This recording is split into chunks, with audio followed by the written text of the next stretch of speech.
வணக்கம் sir, sir மதியானம் வணக்கம் சார், சார் மாலை வணக்கம் சார், சார் இரவு வணக்கம் சார்ன்றான். இதெல்லாம் தேவையே கிடையாது. வணக்கத்துக்கு ஒரே வணக்கம் தான்.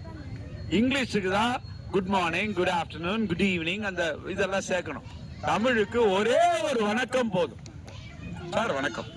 நீங்க மத்தியானம் சந்திச்சாலும் வணக்கம் தான், மாலையில சந்திச்சாலும் வணக்கம் தான், இரவுல சந்திச்சாலும் வணக்கம் தான்.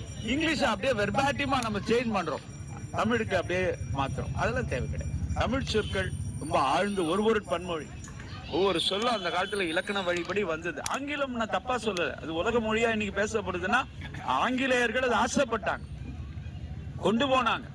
அந்த மொழியை பேசுறதே கர்வம்ன்ற ஒரு உணர்வை கொண்டு வந்தாங்க. நாம் அதுல கொஞ்சம் தவறிட்டோம், அவ்வளவுதான். ஆனா நம்ம மொழி பண்பட்ட மொழி, எதுல இருந்து கடன் வாங்கின மொழி இல்ல, தனியா நிக்கிற மொழி. நம்ம அளவு தமிழர்கள் அது ஓரளவு தமிழ்லயே. அதுக்காக நான் தமிழன் பல மொழி கத்துக்கணும்ன்றதுல எனக்கு இருவேறு கருத்தே கிடையாது. 100 மொழி கூட கத்துக்கும்.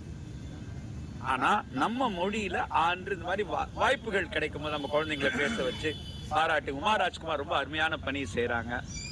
ராஜ்குமார் அதுக்கு பக்கத்துணையா இருக்கிறாரு.